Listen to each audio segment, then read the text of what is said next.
Meets Fowler, अच्छा ये जो बहुत ही मोटा सा है, पैसिवली ये फ्रेंच भाषा बोलता है, फ्रेंच एजेंट है ये, फ्रेंच भाषा को लेकिन सही से नहीं बोल पाता है क्योंकि अमेरिका से शिफ्ट हुआ था 20 साल पहले और अभी भी इसकी एक एक्सेंट है। उससे अलग ये जो ड्रेसअप करता है वो भी स्लोपीली करता है। स्लोपीली मतलब अच्छे खासे कपड़े नहीं पहनता, ठीक ठाक से कपड़े पहनता है बस ये, राइट। ये सारी चीजें हैं जिसकी वजह से बड़ा अजीब सा लगा किसको, एक यंग राइटर जो कि इससे मिला, यंग राइटर फाउलर इससे मिलता है और वो पाके इससे बड़ा डिसअपॉइंट होता है इससे मिलके, क्योंकि ये बिल्कुल भी एक सीक्रेट एजेंट की तरह लगता ही नहीं है। ये बात ऑसेबल भाप जाता है कि यार ये मेरे को मुझसे मिलकर ना बड़ा डिसअपॉइंट हुआ है। और मिलने की जगह जो थी वो भी एक मस्ती सा बैड स्मेलिंग सा फ्रेंच होटल था जिसमें 6th फ्लोर पे स्टे करा था, टॉप फ्लोर पे, ठीक है। तो ऑसेबल इस बात को भाप लेता है और उसको बोलता है कि देखो I know you are disappointed, तुम बहुत डिसअपॉइंट हो मेरे दोस्त मुझसे मिलके, बट टेक चेयर, लेकिन खुश हो जाओ क्योंकि अभी थोड़ी ही देर में मेरे पास एक बहुत इंपॉर्टेंट कागजात आने वाला है, एक ऐसा कागज जो कि हमारी कोर्स ऑफ हिस्ट्री को पूरा बदल देगा, ठीक है। इतना कहते हुए ये पहुंचता है टॉप फ्लोर पे जहां पर इसका रूम लोकेटेड होता है, दरवाजा खोलता है, अपने आप अपने गेस्ट को अंदर जाने देता है और फिर अंदर घुसता है, दरवाजे को लॉक करता है। जैसी लाइट जलाता है तो इसके सामने एक साइट होता है जो बड़ा खतरनाक सा, वो ये साइट होता है और जो फाउलर है उसका पहला authentic thrill of the day उसको मिलता है, जेन्युइन थ्रिल उसको मिलता है। क्या, half way across the hall एक आदमी पिस्टल पकड़े, जो कि पिस्टल इनकी तरफ तानी हुई थी उसने, वो ऐसे खड़ा हुआ है। अब एकदम से जैसे ये पाता है उससे भले इस इंसान को सामने खड़ा हुआ पिस्टल पकड़े, अपने बोलता है Max you give me quite a start, what are you doing here, you should be in Berlin. तुमने तो मुझे डरा ही दिया मैक्स, तुम यहां पर क्या कर रहे हो, तुमको तो बर्लिन में होना चाहिए था। अब मैक्स सामने से जवाब देता है एकदम से कि मैं यहां पर, अब मैक्स को डिस्क्राइब किया गया कि बहुत ही पतला सा दिखता है, स्लेंडर है और बंदूक है, बस इसलिए खतरनाक लग रहा है, बस कोई खतरनाक चीज नहीं है इसके बारे में, है ना, लोमड़ी जैसा दिखता है और ये भी बताया गया है। तो मैक्स जवाब देता है कि देखो मैं तुम्हारे पास एक इंपॉर्टेंट रिपोर्ट कंसर्निंग सम मिसाइल्स आ जाने वाली है और वो रिपोर्ट जो है ना वो मुझे मेरे पास आ जाएगी तो सेफर हैंड्स में आ जाएगी, तुम्हारे पास वो ठीक नहीं है। अब ऑसेबल इस बात पे कोई रिएक्शन नहीं देता, बल्कि वहां पर रखी एक चेयर होती है, उस पर चेयर पे जाकर आराम से बैठ जाता है और क्योंकि हाफता हुआ है 6 फ्लोर चढ़ के आया तो वीजली बोलता है I am going to raise the devil with the management, मैं मैनेजमेंट के साथ ना डेविल रेस करने वाला हूं, यानी कि मैं मैनेजमेंट को कंप्लेन करने वाला हूं कि भाई ये महीने में दूसरी बार है कि कोई इस बालकनी से मेरे घर में एंटर कर गया है। बालकनी की जब वो बोलता है तो इस रूम में एक विंडो होती है, उसकी तरफ पॉइंट आउट करता है। अब जैसे ही बोलता है ना कि मैं इस बालकनी का कंप्लेन करने वाला हूं मैनेजमेंट से कि इसमें दूसरी बार कोई आदमी घुसा है इस बालकनी के थ्रू, इस विंडो में जो बालकनी अटैच्ड है उसके थ्रू, तो एकदम से मैक्स बोलता है कि अरे यार मैं तो एक डुप्लीकेट की से पास की से आया हूं, अगर मुझे पता होता बालकनी है तो थोड़ी मेहनत बच जाती मेरी।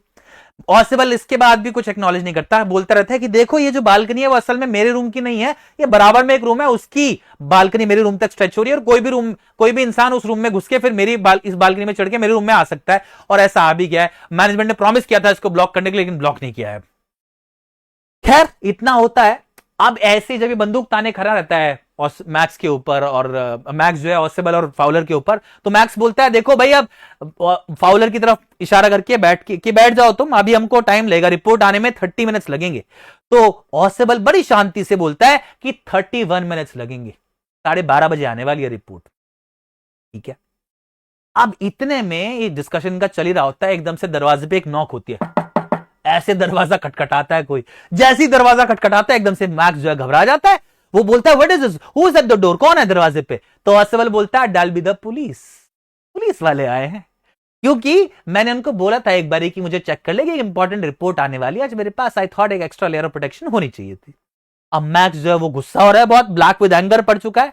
द नॉक फिर से चल रहा है, अभी भी दरवाजा नॉक कोई कर रहा है बार बार। ऑसेबल पूछता है क्या करोगे तुम, तो मैक्स बोलता है ऑसेबल ये बोलता है अब क्या करोगे तुम, और साथ साथ ये भी बोलता है कि भाई देखो अगर तुम दरवाजा नहीं खोलोगे तो दरवाजा पहले खुला हुआ है, वो अंदर एंटर कर जाएंगे, they will not hesitate to shoot, वो शूट कर देंगे पहले मौके पे तुमको, ठीक है। अब इसके बाद क्या होता है बच्चा पार्टी, ये मैक्स जो है ना ये पीछे पीछे धीरे धीरे सरकता हुआ स्विफ्टली मूव कर जाता है इस विंडो की तरफ, और बोलता है जब नॉकिंग कंटिन्यू होती है, इस बार तो आवाज भी लगाया था कोई बाहर से मिस्टर ऑसेबल करके, तो ये पीछे जाते जाते अपना पैर विंडो के ऊपर रखता है और बोलता है देखो उनको भेज देना यहां से, है ना, उनको सेंड दम अवे, मैं बाहर बालकनी में वेट कर रहा हूं, बट अगर उन्होंने डिले किया तो I will come back and I will take my chances, मैं वापस आ जाऊंगा, मैं शूट कर दूंगा, I will take my chances, risk ले लूंगा मैं, ठीक है। ऐसा बोलते हुए वो पैर करके खड़े हैं इनकी तरफ बंदूक ताने।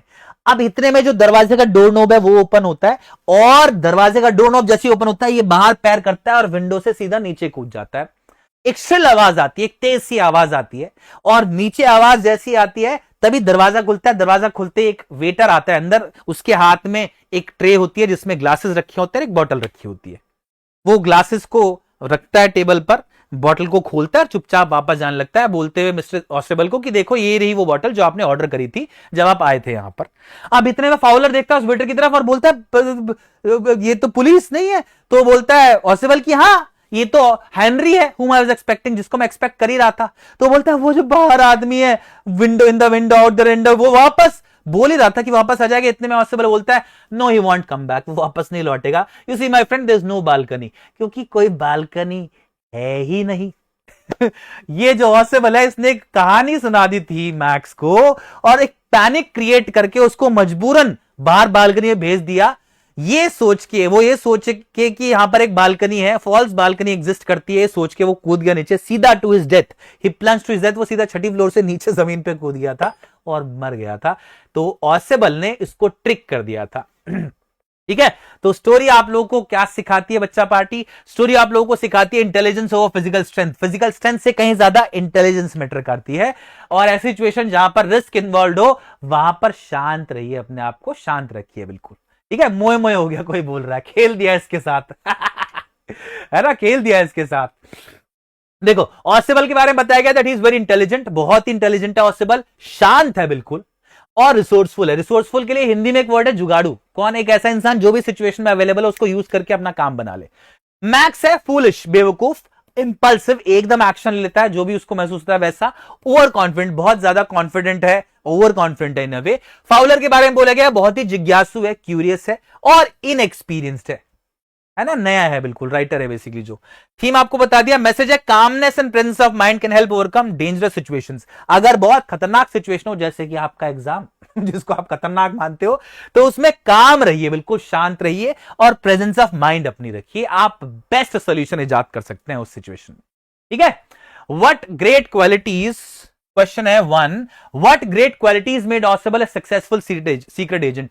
कौन सी बड़ी क्वालिटीज की वजह से ऑस्टेबल एक सक्सेसफुल सीक्रेट एजेंट बनता है?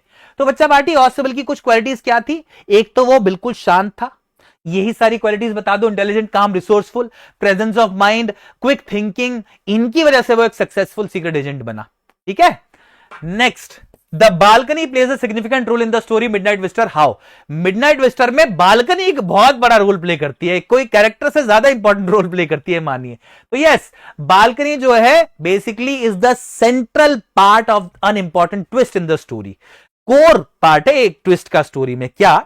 जो ऑस्टेबल है वो एक फेक स्टोरी नरेट करता है मैक्स को, और उसको कन्विंस कर लेता है, उसको मैनिपुलेट कर लेता है कन्विंस करने में, ये मानने में कि एक बालकनी एग्जिस्ट करती है बाहर, है ना। तो it is because of this balcony, it is because of this supposedly false balcony, जो कि जिसका एग्जिस्टेंस का ये भरोसा दिलाता है मैक्स को, जिसकी वजह से मैक्स असल में पैनिक की सिचुएशन में आता है और ये अज्यूम करता है कि यहां बालकनी, और जंप कर लेता है सीधा नीचे। तो स्टोरी का जो कंक्लूजन है जिसमें ऑस्टेबल आउटविट कर देता है, बेवकूफ बना देता है मैक्स को, वो क्यों होता है? बिकॉज ऑफ दिस बालकनी जो एग्जिस्ट नहीं करती है ना, मजेदार चीज। नेक्स्ट, और बेहद इंपॉर्टेंट क्वेश्चन बच्चा पार्टी, ध्यान से देखिएगा इसको। ठीक है, how does the author use the narrative technique of misdirection in the Midnight Visitor to enhance the suspense and story's unexpected ending? अब यहां पर क्या क्वेश्चन है, ध्यान से समझना प्लीज। ठीक है, एक सीबीक्यू है, ये भी कॉम्पिटेंसी बेस्ड क्वेश्चन है, ऐसे एग्जाम में बहुत सारे क्वेश्चन आप देखेंगे।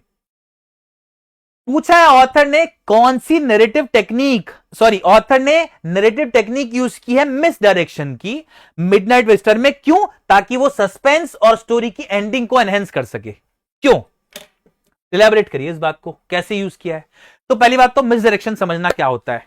मिसडायरेक्शन होता है बच्चा पार्टी जब ऑथर किसी इस तरीके से कहानी को रचे कि जो भी कहानी को पढ़ रहा है उसको गुमराह करता रहे। वो गुमराह मतलब उसको सही बात ना बताए आखिरी तक। हुआ भी ऐसा कब? स्टोरी में किस किस पॉइंट पे आपको मिसडायरेक्ट करा ऑथर ने?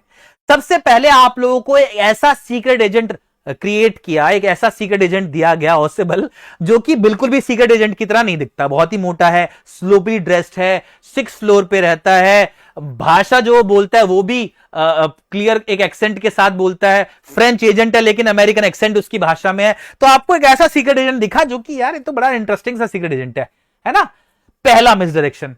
फिर दूसरा, ऑसिबल के थ्रू आपको एक कहानी सुनाई गई बालकनी को लेके, जिसमें से आप भी और मैक्स भी दोनों कन्विंस थे कि बालकनी तो है यहां पर, ठीक है। तीसरा, जब हेनरी आया दरवाजे को नॉक करके तो ऑसिबल ने बोला कि पुलिस है, आपको भी लगा पुलिस है, मिसडायरेक्ट किया फिर से, है ना। ये तीनों पॉइंट्स आप लोग बता देंगे कि ये इस तरीके से मिसडायरेक्ट किया और इनका क्या पर्पस था कि आप लोगों को एक सरप्राइज एंडिंग मिले, एक ऐसा ट्विस्ट आए स्टोरी में जिससे आप लोगों को एक फुलफिलिंग एंड मिले, एक मजेदार एंड सस्पेंस आप लोगों को मिले। समझ में आ गया? ठीक है। ऑथर भी बेवकूफ बनाता है, देखो कैसे, और बेवकूफ बनेगा आपको मजा भी खूब आया होगा। Okay, moving on, next story, a question of